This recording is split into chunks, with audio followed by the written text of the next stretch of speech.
Assalamualaikum warahmatullahi wabarakatuh. Khabar anda semua?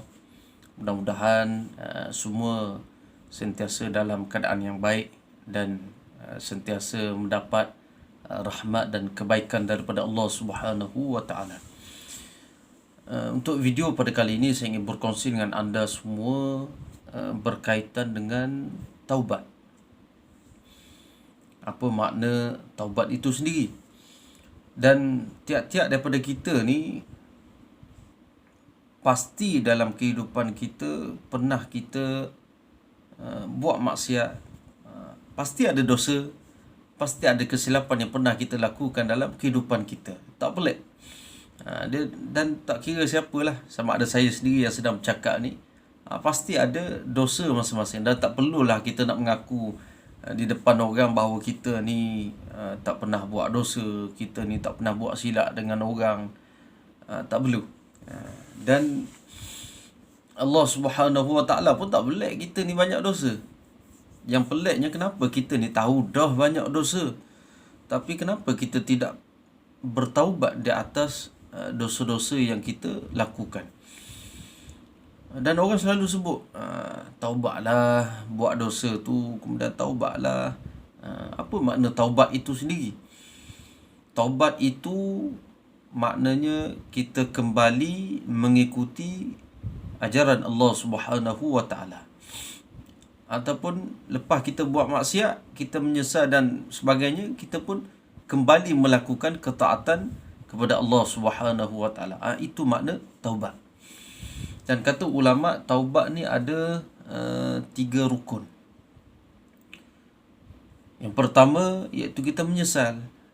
Dah buat maksiat, biar mari rasa menyesal, ya Allah, tak sengaja, ya Allah, terlepas lagi. Dan menyesal di atas kesalahan, dosa, maksiat yang kita buat. Itu yang pertama. Yang kedua, kita berhenti. Dosa, maksiat yang kita buat tu berhenti. Jangan ulang lagi. Kemudian yang ketiga, rukun yang ketiga daripada bertaubat itu iaitu kita berazam tak nak ulang lagi dosa tersebut. Azam sungguh-sungguh. Contohnya lah, kalau kita ni seorang YouTuber yang buat video, yang record video benda-benda yang contohnya mendedahkan aurat, benda-benda yang maknanya bercanggah lah dengan syariat Islam. Jadi kalau kita nak bertaubat daripada dosa tersebut, kita menyesal, ya Allah, aku tak tahu, aku jahil sebelum ni. Kemudian kita berhenti buat video-video yang mengarut tadi, berhenti buat video-video yang mendedahkan aurat perempuan dan sebagainya tu. Kemudian kita berazam tak nak ulang lagi dosa dan maksiat tersebut. Dan kita jadilah YouTuber yang sentiasa memberi manfaat kepada orang lain, yang sentiasa buat video memberi maklumat yang baik kepada orang yang menonton video tersebut. InsyaAllah kalau kita boleh buat video-video sebegitu, bukan sahaja memberi manfaat kepada orang yang menonton di dunia, bahkan mudah-mudahan sampai pahalanya disebabkan video yang bermanfaat tadi sampai di akhirat apabila kita bertemu dengan Allah Subhanahu wa taala. Itu 3 rukun kalau dosa kita itu berkait dengan Allah Subhanahu wa taala. Tapi kalau kesalahan kita, dosa kita dengan sesama kita, sesama kawan kita dan sebagainya ni, contoh kita pernah mengumpat ke, ataupun kita pernah mengambil barang orang tanpa izin, ataupun kata yang lain, mencuri, ataupun kita pernah memukul seseorang, pernah menyakiti seseorang.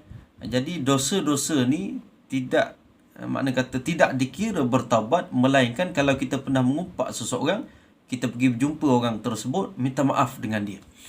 Kalau pernah kita mengambil barang orang tanpa izin, kena pulangkan kembali barang orang yang kita ambil tadi kepada tuan yang sepatutnya. Dan kalau pernah kita menyakiti, memukul seseorang tanpa sebab, perlu pergi berjumpa dengan orang tersebut, minta maaf, ataupun selesailah dengan cara yang baik. Kalau orang tersebut maafkan, kalau orang tersebut barang kita ambil tadi, mereka dah orang tersebut dah terima dah barang kita ambil tadi, barulah makna kata taubat kita tu mudah-mudahan diterima di sisi Allah Subhanahu wa taala.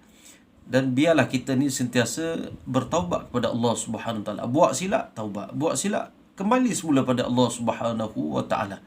Sebab Allah Subhanahu Wa Taala pun sebut dalam Al-Quran, innallaha yuhibbut tawwabin.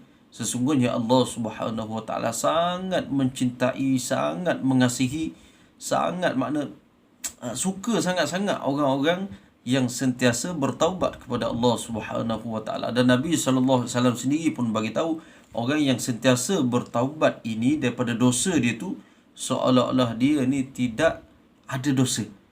Jadi kita ni jangan pernah putus asa, jangan pernah putus seolah-olah kita ni tidak ada harapan. Jangan pernah kita putus asa daripada rahmat Allah Subhanahu Wa Taala, kerana rahmat Allah Subhanahu Wa Taala itu mengatasi, ataupun pengampunan Allah Subhanahu Wa Taala itu mengatasi daripada azabnya lagi. Apa sahaja dosa yang pernah kita buat, dosa besar ke kecil ke, jangan pernah kita putus asa untuk mohon keampunan daripada Allah Subhanahu Wa Taala, dan sentiasalah bertaubat, kembali melakukan ketaatan kepada Allah Subhanahu Wa Taala. Mudah-mudahan kita kembali kepada Allah Subhanahu Wa Taala dalam keadaan diampunkan semua dosa-dosa kita. Sekadar tu saja, wallahu a'lam. Mudah-mudahan memberi manfaat kepada anda yang menonton.